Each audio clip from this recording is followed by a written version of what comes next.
UFC is going to Paris this weekend for a banger card, and in this video, I'm going to be giving you my exact predictions for how I think every fight is going to play out, so let's get into it. First, let's go over how I did last week at UFC Shanghai. We went 6-6. Ming Yang Zhang in the main event got cooked. Waldo Cortez by decision. Not my worst pick. I mean, I did think it was going to go to decision at a very high clip, and if it went to decision, I didn't see Sergey Pavlovich winning that. Loner Kavanaugh gets knocked out by Charles Johnson. He was minus 600 heading into round 2. He just walks with his hands down, gets knocked out. Crazy stuff. Weston Wilson, meme pick. Sue me. Michel Pereira round 1 KO.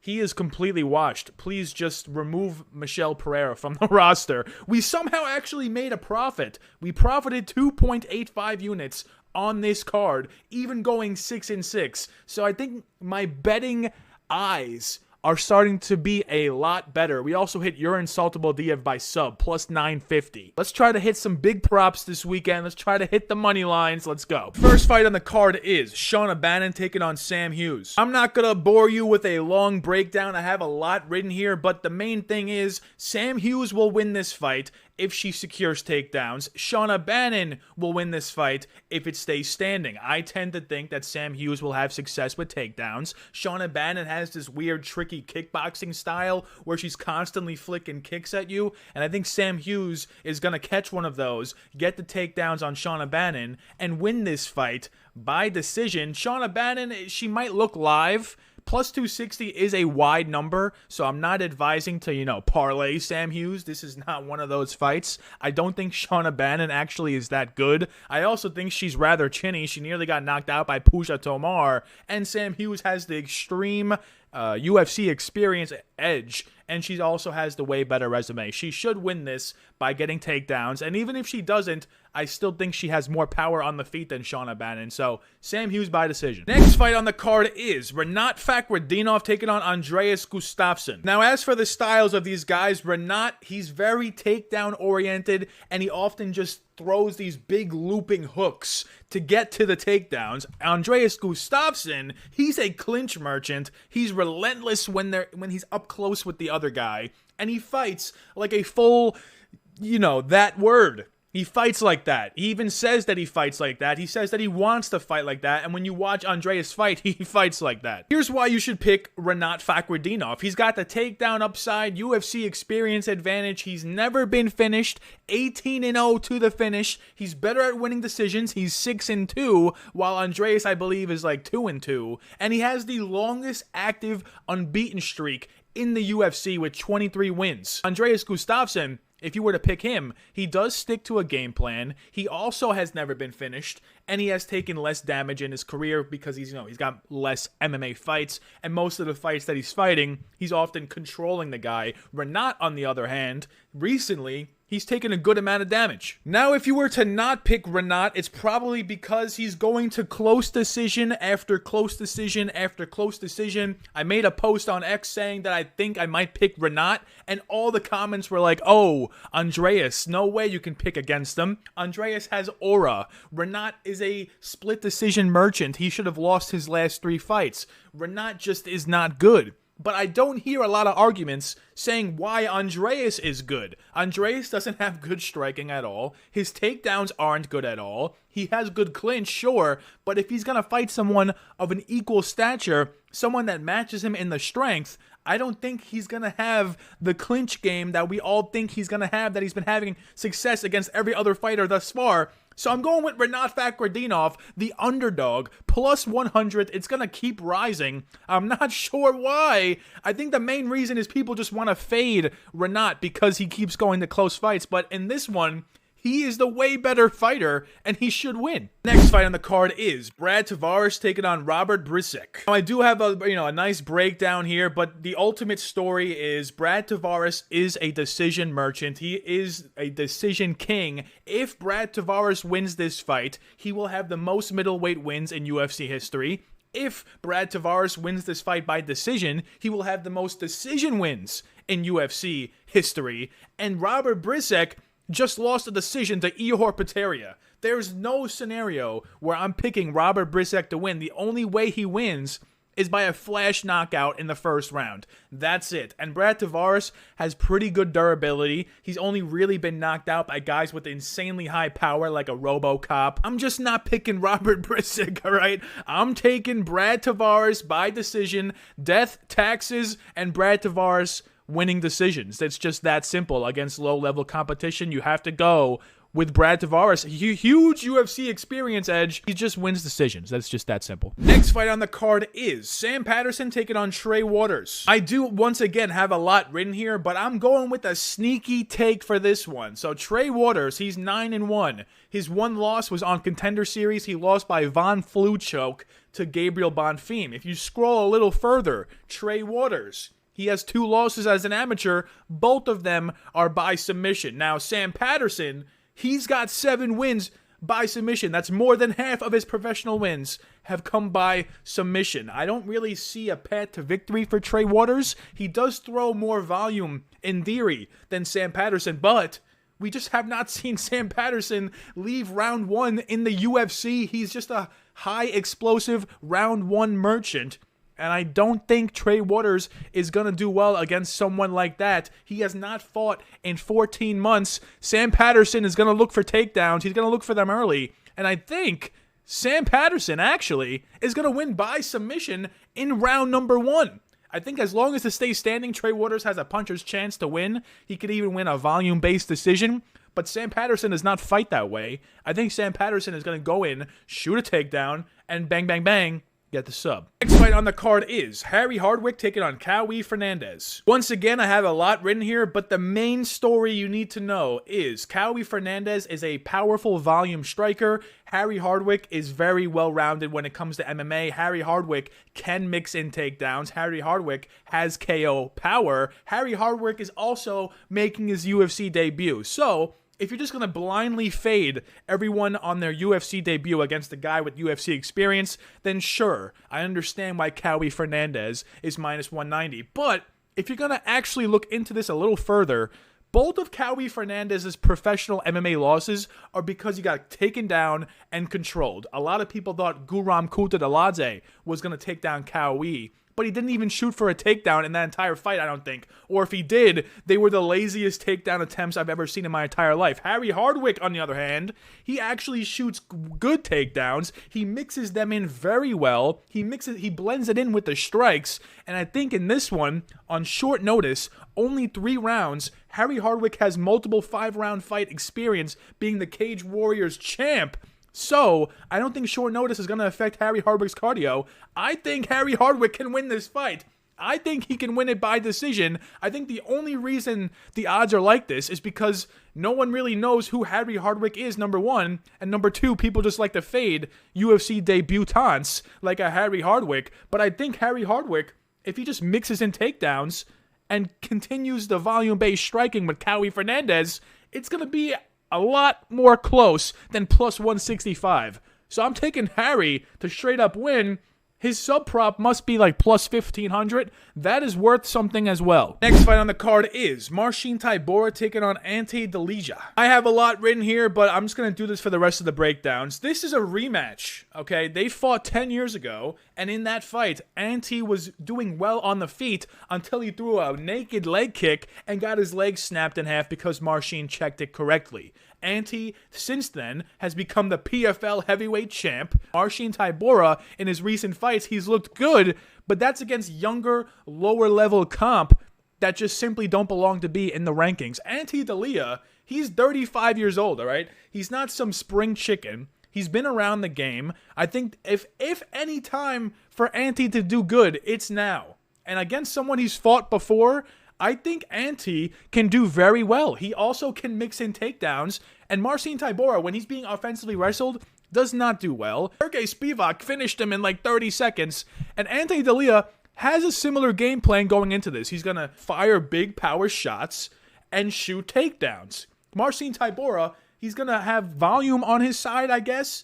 But other than that, he's not getting takedowns. So if Marcin Tybura is going to stay standing for 15 minutes against a guy with huge power and a guy with a takedown threat, I'm going with the guy with the huge power and the takedown threat. I'm going with Ante Delija. I'm considering him an underdog. Sue me It's a pick'em, but he's an underdog, okay? So I'm taking yet again another underdog, Ante Delija, to win this. I'm saying round 1 KO. Next fight on the card is Oumar taking on Brendson Ribeiro. Once again, I have a lot written here, but Oumar is a high-level grappler. Brendson Ribeiro is a plotty striker that constantly moves forward, and he is also the chinniest guy on the roster. So sometimes it is a slam dunk to fade Brendson Ribeiro because he's fighting someone with big KO power. Like in his last fight, Azamat Murzakanov by KO was a lock of the century because Azamat actually has KO power. But Oumar, the tricky thing with him is he does not have KO power. So how does Oumar win this? Well,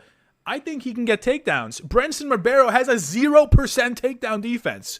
That's not because he's not defending the takedown. That's because he's okay with getting taken down because he has good jiu-jitsu off his back. He has a Kimura trap that, often leads him to getting taken down. And I think in this one, Brendson Ribeiro is going to invite the takedown, but that's going to be to his detriment because I think Oumar is going to win this by submission. I don't care that he, lost the decision to Alonzo Menefield in his last fight. This is Brendson Ribeiro. I think he deserves to be a minus 500 against Brendson Ribeiro. So we're going with Oumar to win this by sub. Next fight on the card is William Gomis taking on Robert Ruchala. William Gomis, a lot of people don't like because he's a split decision merchant, and he's also minus 255 for a price tag for someone that goes to razor close decisions. So that is a red flag in and of itself, but if you were to take Robert Ruchala, this is his best fighter he will have fought to date, number 1. Number 2, he often fights on the back foot. All of the tape I've seen of Robert Ruchala is him against the cage. Even in the fights he wins, it's him backed up against the cage at some point. And if he's going to get backed up against the cage by a guy like William Gomis, that simply is not going to work out for him. If Robert Ruchala shot more takedowns in the regional scene, I would think that maybe he would do that here. But he's not really doing that. He's more just trying to keep it standing. And against a guy like William Gomis, one of the trickiest stand-up strikers in the UFC, I don't think his strategy of landing one big shot or shooting a dusty takedown is going to work against William Gomis. So I'm going with William Gomis to win this by decision. Ruchala is also a UFC debutant. So people often fade them when they're favorites, but when they're underdogs, for some reason, people like to bet on them and pick them. But in this one, I didn't see enough on film to make me think Robert Ruchala can beat a guy like William Gomis. Maybe Ruchala can beat like some cans, but to beat someone that is just outside the featherweight rankings in his first UFC fight, I find that hard to do. And William Gomis, I think, is very underrated. So I'm going with him to win by decision. Next fight on the card is Patricio Pitbull taking on Losene Keita.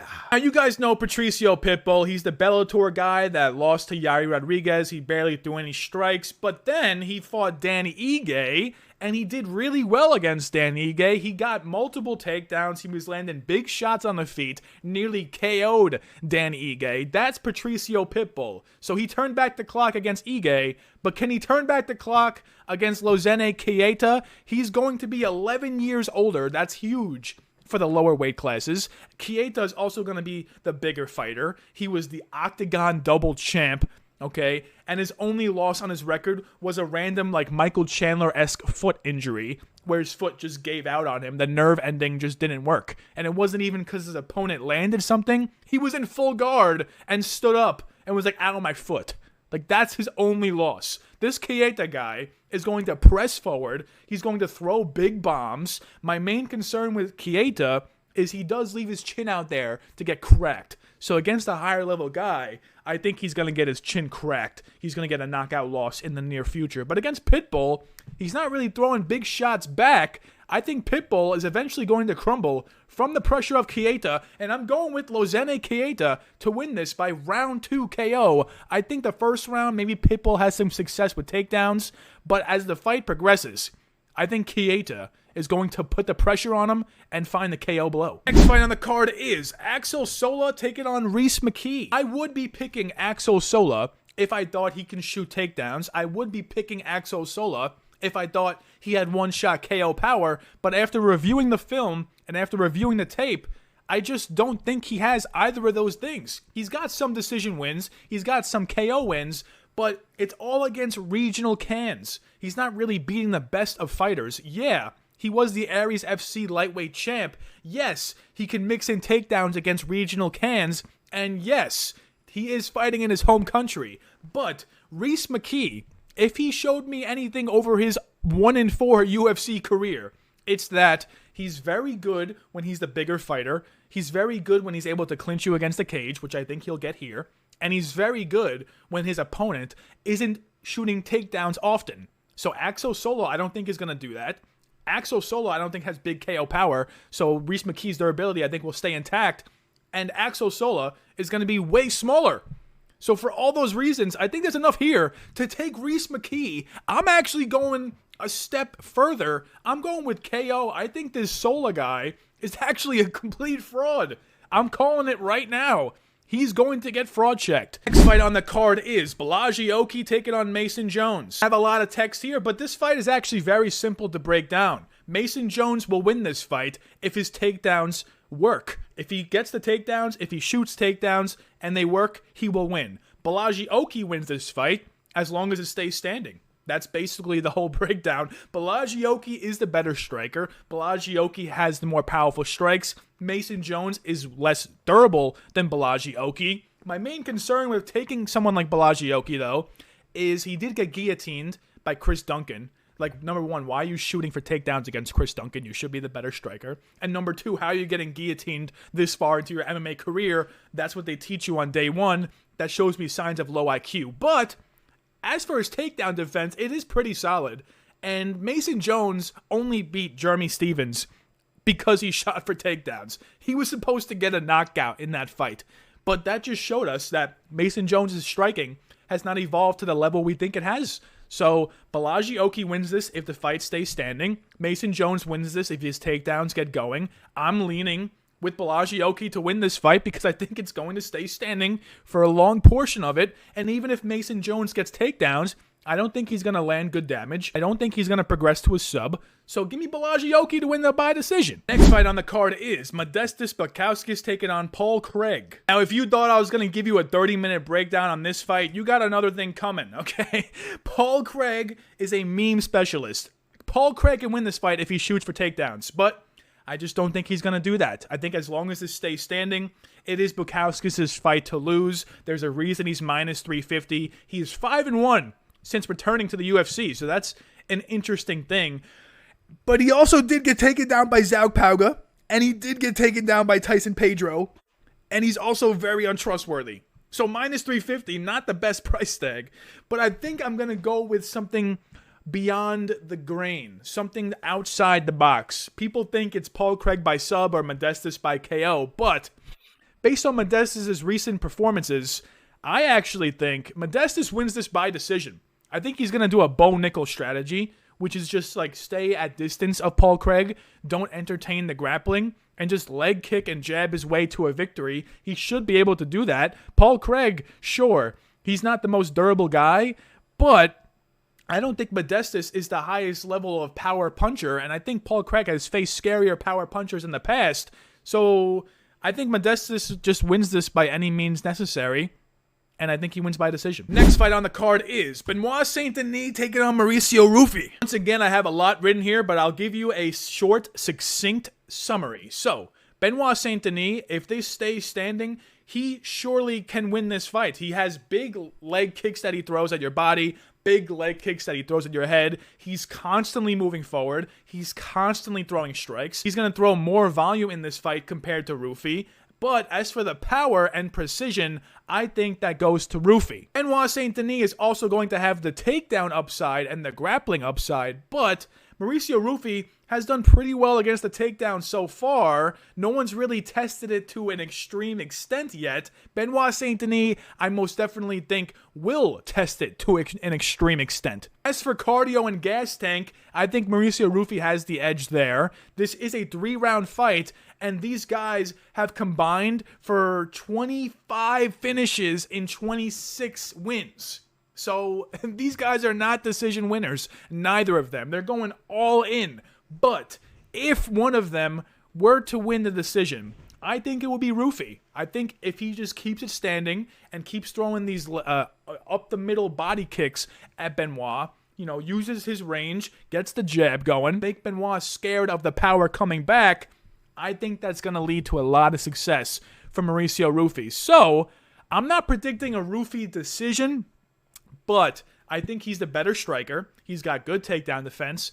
And if that's all you need to beat a guy like Benoit Saint Denis, Ruffy should be able to do so. So, I'm going with Mauricio Ruffy by KO. Yes, this will be the biggest step up in competition in his career. And this is also a big step down in competition for Benoit. But I just don't think Benoit is that good. I think he's not that durable. I think someone with big KO power is just waiting to chin him. He got chinned by Dustin Poirier in round 2 after all. So I'm going with Ruffy. Round 1's going to be a little scary. But if Ruffy can outlast the grappling onslaught in round 1, he should win by later round KO. And the main event of the evening, Nasruddin Imavov taking on Caio Borralho. And once again, I have a lot written here, but guys, I honestly don't know how to predict this fight. This is one of the most high-level, most even fights between two contenders that we've gotten in recent UFC history. We have a French kickboxer versus a Brazilian kickboxer. They both mix in takedowns. They both have a high-level resume. They're both on big win streaks. I don't know what to think. If this stays standing, who wins? I mean, they throw the same volume. Nasruddin maybe throws a little more. Maybe. And if Nasruddin might be the better finisher. Maybe. Caio is the better decision winner. Sure. 5-round fight. It is in France. Caio did just cut weight 2 weeks ago as the backup for Khamzat, so that could have an effect on his body as he has to cut weight again here. Ultimately, though, this is just a coin flip. And if you're going to give me plus money on a coin flip, I'm going to take the plus money. Nasruddin Imavov, I mean, he just KO'd Israel Adesanya. No one is just KOing Israel Adesanya. You got to give some props to Imavov for doing that. Caio Borralho's last win was Jared Cannonier, who's way more down the rankings than a guy like Adesanya. So I'm nitpicking a lot, but I was basically just going to pick whoever the underdog was because this fight is so even. And Imavov, technically speaking, is the number 1 ranked contender. So I'll gladly take the number 1 ranked guy at plus money. Now, here are my confident takes of the card. These have been slapping. If you're paying close attention week to week, these are the things, low-key, that I would be the most confident betting on. We're going with Brad Taveras money line. I simply think there's no chance Bryczek wins, and the odds are so close that I think Brad Taveras is a good parlay piece. And William Gomis to defeat Robert Ruchala. These guys are UFC veterans. I think they'll beat their opponents. And as for my sneaky takes, well, let's just begin. Rinat moneyline. He's an underdog. I think he's going to go out there and beat Andreas Gustafsson. Sam Patterson to win by sub specifically. According to my theory, I think he's going to take down Trey Waters and submit him quick. Harry Hardwick moneyline. I think there's value against Kaue. Ante Delija moneyline. If it turns to plus, I'll put a bet on it against Tybura. Reese McKee moneyline. I think he's going to show the debutant a lesson. Balaji Oki moneyline. I think if the fight stays standing, he wins. And then rounding it off with Nasruddin to win in the main event. We're going to have a lot of underdogs picked, so you just know the bets are coming. No, this can go so bad. I'm willing to put it on the line.